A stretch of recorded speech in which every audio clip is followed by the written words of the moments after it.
Thank you. So we have some first timers, and we're so excited to have you.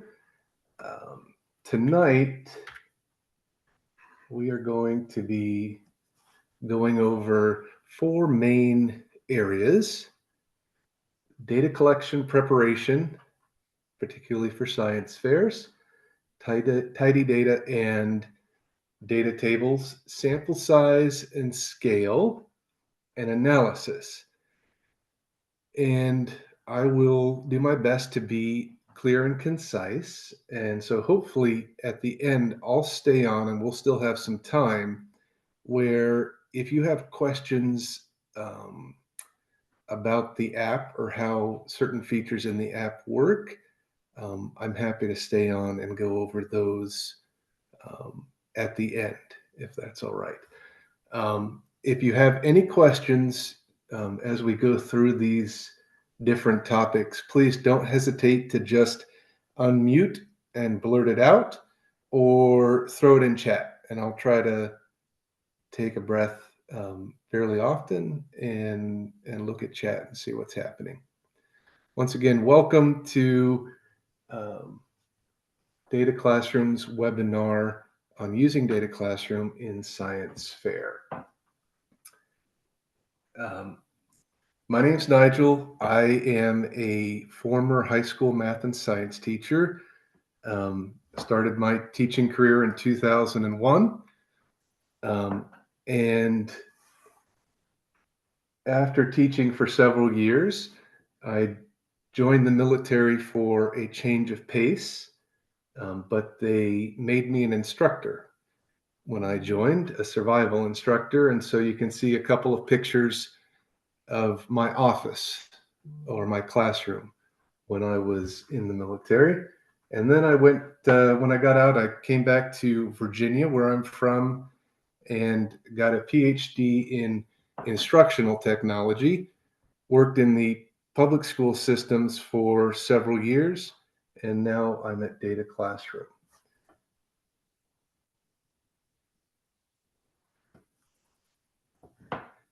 When we're in a classroom with students and we're thinking about research projects to do, one of the more difficult tasks that we face is just doing the prep work before data collection.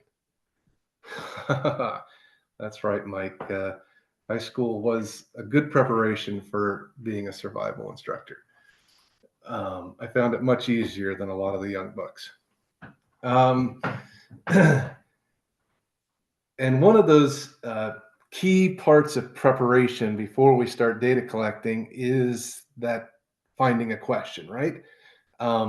And really what we want to focus on here is trying to narrow down the scope of the question, encourage our students to really narrow it down. For example, how the world works is a really broad and impossible question, but how high do I have to drop eggs before my sister can't catch them anymore is a more narrow question.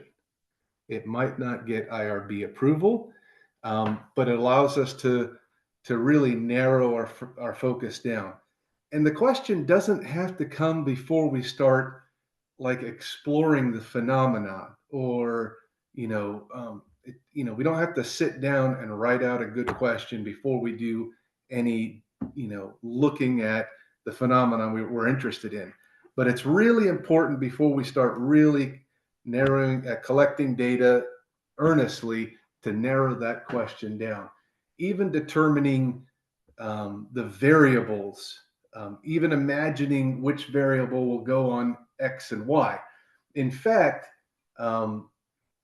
we've found it to be really good practice to not only imagine the variables, but to draw them out as we think they might come. So let me go here into full screen, and we'll look at this question that we really like to give our students, which is, what will my graph look like for my main question? And we're going to do two sketches. Like, what would my graph look like if my hypothesis is true, and what would my graph look like if my hypothesis is false. So here's a real student graph, and this one was about lizard eggs in different types of moisture, soil with different types of moisture content. And so the student drew this bar graph with the number of eggs on Y and the soil moisture content on X. And what I really liked about this is the student drew different heights of the bars, even though it was for the graph that would not support the hypothesis. And then she drew another graph saying what she thought the graph would look like if there was support for hypothesis. And then this is what the actual graph looked like after the collection of data. So you can see that when she got into data visualization, the graph that showed up in DataClassroom wasn't a surprise to her, because she had visualized, even before collecting the data, what those graphs might look like if they were in support or not support of her hypothesis. So in conclusion for this section, narrowing down our question in preparation for data collection, even as far as thinking about what our variables will be, and how they'll be visualized and how they'll look on a graph.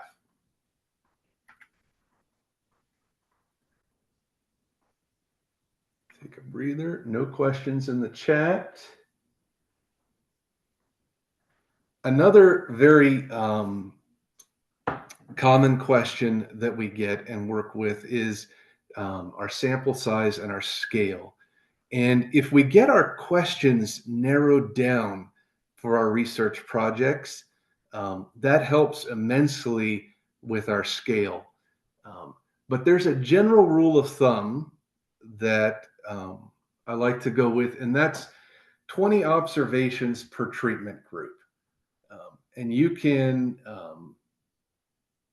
if it helps, think about a treatment group as a variable as well, even though they're slightly different. But if you're going to look at a certain phenomenon, try to observe it 20 times. A lot of times what we see in data is there will be 10 or 12 different variables, but only 5 or 6 observations of each one, which makes it really difficult to come to a strong conclusion, because the sample size is so small. So just as a general rule of thumb, try to aim for 20 observations per treatment group. I'll take you just really quickly so you know that we broke this rule right here in this great research project that was done. I believe that there were about 75 observations for 5 treatment groups.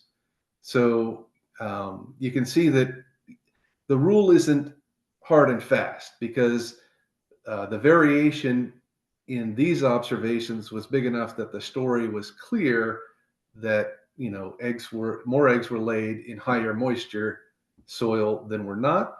It's not a hard rule, it's just a general rule of thumb to help you kind of just understand what's going to be involved and help the students understand what's going to be involved in their data collection. All right, no questions that I see yet. So when we get into our data collection, it's important to think about how to organize our data in our data sheets, and for data analysis and visualizations tools like SPS or SAS or R, and DataClassroom, we use a format that's called tidy data. Now, tidy data helps us organize our data in such a way that a machine or a program can read it, visualize it, and analyze it for us. And it looks a little bit like this. Each variable has a column, and each row is an observation. You can see in the slide on the screen that country is a variable, year is a variable, cases is a variable, population is a variable. And underneath those, the observations, whether they're categorical or numeric, all have their own row on there. And here's a little example. So if I was to show you this untidy data. Oh, I'm just going to take a break for Wendy, no problem. We've got a question about our sample sizes.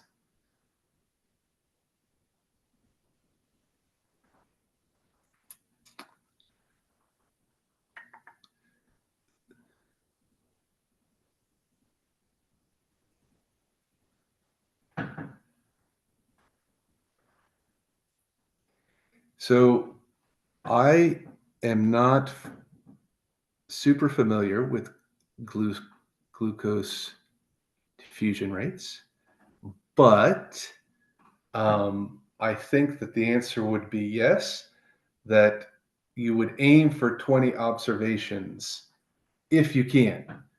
I just worked with a student, I believe in New Mexico, who was testing for microplastics in water, but the machine to test the microplastics required 100 liters per test. And that obviously made doing it 20 times impossible. And so as a general rule of thumb, yes, we're aiming for 20 observations per treatment group, as that is what gives us a decent amount of variation for our statistical analysis, but sometimes that's impossible. So we do the best we can. All right, thanks for that question, Wendy. So here in this data table, we've got a class, we've got mammal, number of feet, reptile, and then birds. Now, the amazing thing about the human brain is that we can take this small amount of data and it will make sense to us. We can understand, the horse, dog, and cat are mammals, and the number of feet they have are 4. Snakes and turtles are reptiles. They have 0 and 4. And the birds, the eagle and ostrich, both have 2. But a machine or a program is going to have a really hard time deciphering this. And so the way we organize it for the machine's sake is by putting each variable into a column, like so. Animal is a column, number of feet is a column, and class is a column. And we organize this data, which might be written down like we would observe it, and we organize it like this in order for the machine to be able to visualize that, make graphs out of it, and run statistical analysis if we so choose. We can just, kind of remember that tidy data is often long data. So it has many rows and few columns.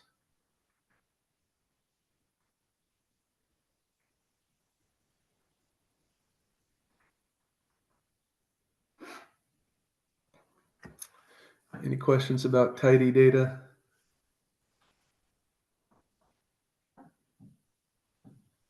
All right.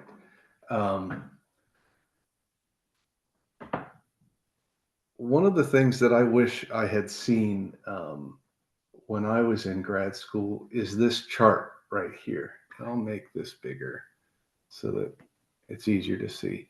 And I'll also share this out to everyone who registered.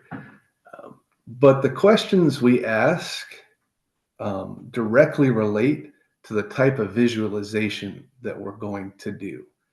Um, and you can see in this chart kind of the flow for how questions impact our visualization. Um, I just got an error message. Is everybody still able to hear me and see the screen? It says I need to close all browsers and rejoin the meeting, but it's okay right now? Okay. I can see Allison nodding. Thank you so much. So I'm just going to keep going and ignore that error message. All right. Thanks, Anne-Marie. For example, we look at this top one. If we're asking about variability, like do all high tides rise to the same height? That's going to be a frequency plot, and that might be a dot plot, a histogram, or a box plot. But if we're asking a compare of just two or more, and they're single numbers, that's going to be a bar graph. But the truth is we can go even one step further and say that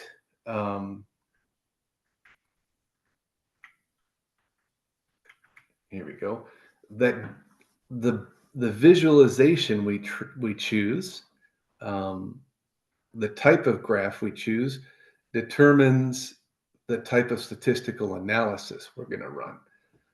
So you can see if we are doing the proportions type of graph, and we're displaying this type of data with categorical variables, the chi-square goodness of fit is good. If we have more than one categorical variable, it would be the chi-square test of independence. And when we switch over to the application, and I just show you a couple examples of this, you'll see how DataClassroom looks at the graph type that's on the screen and then recommends the type of statistical analysis to run. So we'll just pop over to the web app and run through a couple of examples here. So I'm going to open up a data set here. This is a data set on the head width of cicadas. I'm going to go to the graph tab, and we can just do kind of a quick visualization of the entire data set. We'll see that 171 male populations were measured and 170 female populations were measured. We'll add head width to this. We'll see that DataClassroom is by default showing the raw data for every single measurement. And if we just go ahead and say, hey, I just want to know, is there a difference between these two groups? And so I click the hypothesis test here. Because we have a categorical variable with two categories and one numeric variable, it's recommending a t-test. If we throw in species group now on X and head width on Y, and we pop that up, now it's saying that an ANOVA is the right type of test for this graph because it has more than two categorical values to go along with its numeric. If we were to add in sex with that and then choose our hypothesis test, we can see, oh, now we need a two-way ANOVA on there because we have more than one category on X, more than one category on Z, and our numeric on Y again. So not only just popping back here, not only does our question help guide us to the type of graph to make, but the type of graph, the type of visualization that we're doing helps us choose the type of statistical test that we're going to run. And I can see that I'm not scrolling down. Oh, thanks, Karen, for sharing that link. And I appreciate everybody who chimed in to say they could still hear me when I had that error.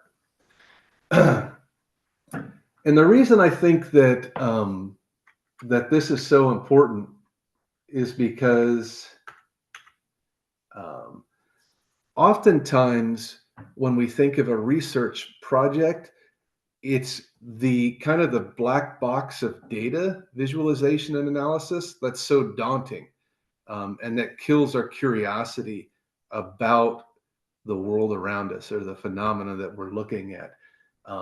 And understanding that um, our choices are actually quite limited and laid out for us when we begin our research project, even starting with our question, can kind of help simplify the whole process, because we know, if we're asking a variability question like here, it's eliminating the entire bottom half of this chart, the bottom 3/4 of this chart. And if we're doing a frequency plot, then we know that we're probably going to do some tests of normality, maybe a t-test. Um, and so I think that it helps kind of open the black box of research methods when we realize that everything's connected and everything kind of fits in a flow. Um, one interesting email that came across our desk yesterday and today was a student in Washington State who had done an amazing research project, and had run all of the statistical analysis in DataClassroom. And DataClassroom was recommending a chi-square goodness of fit. And he hadn't heard of a chi-square goodness of fit. And so he wrote us this email saying, hey, here's all my data. Here's the graphs that I did. And here's the statistical analysis. And this is why DataClassroom told me I should run a chi-square. I just don't know if this is right. And we happily wrote back and said, you're exactly right. This is an amazing project. It's the right visualization and the right statistical analysis. And that was just, from him kind of following the flow of question, data collection, data visualization, and then analysis that's in there. Let's go back and just take a look at maybe a couple different, let's say we are going to do annual temp now, and we'll throw, that on X and head width on Y. So here we've got two numerics that we're graphing. And the question we're asking is, does head width change based on the temperature, the annual temperature of where the cicada is? And when we look here, we see, okay, with two numerics, one on X and one on Y, a linear regression is the appropriate test.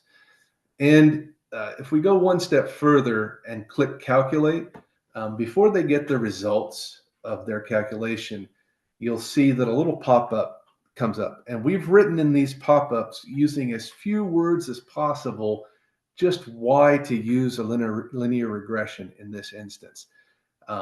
This is particularly useful for science fair when the judges come around and they see a statistical analysis, and they'll say, hey, hey, why did you run a t-test here? Or why did you run a linear regression? Well, the student has a little bit of a head start on a cheat, because DataClassroom is telling them, why they should run a linear regression here, when they should use it, and how it works. And then, of course, when they click calculate, they'll get the results.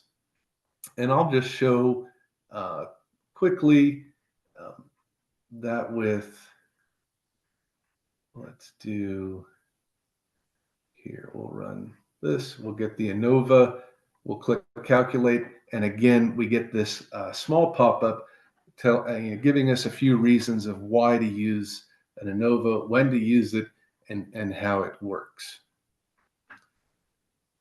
Am I missing anything in chat? Good.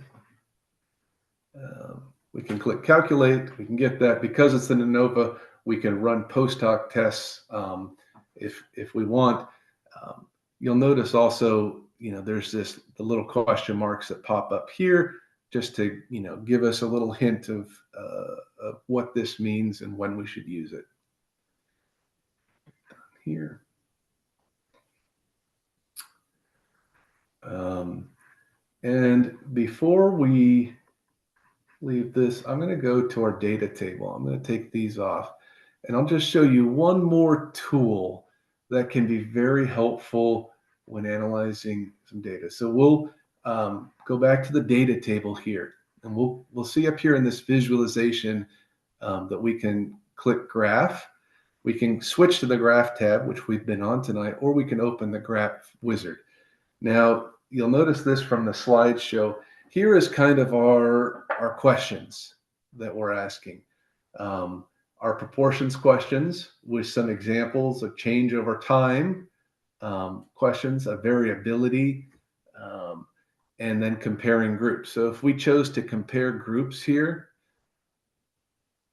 we'll click yes. And next we'll choose head width, sex and head width here. And then it'll give us different options for this. Because we haven't looked at any of the rectangle based graphs, let's click on our rectangle, and then it can say, hey, do you want to do it yourself? I want to say, hey, show me the steps. And then on the screen, you can see all the steps, and you can click them one by one, or you can click do them all, and DataClassroom will run those for you. And then you click done.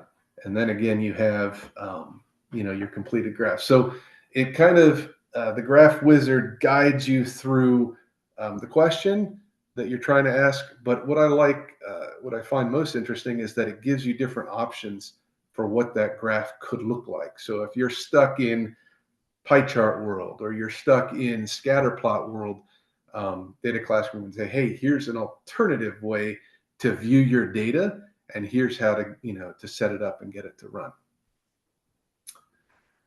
So just as a quick recap,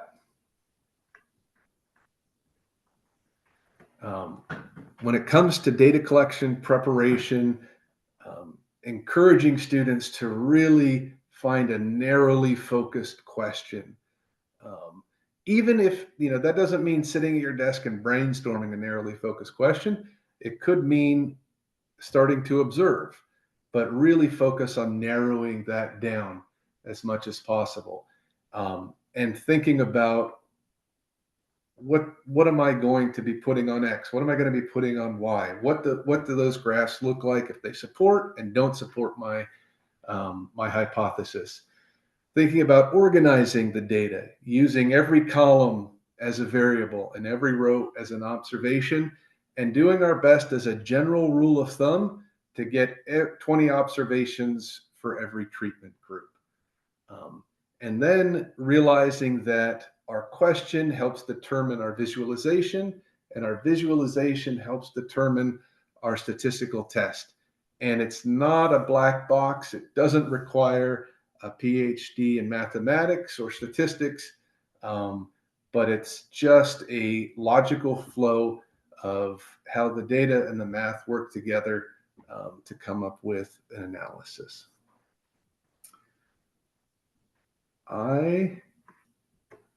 Here's a slide of how we can be reached at any time. I am going to stay on to answer any questions that you have to the best of my ability. No promises that I have the answer. But if you choose to take off, I thank you so much for spending this time with me and with us. Thank you for all that you do. You truly are making the world a better place by training the next group of young people to answer the question of how do we know through data analysis and data literacy.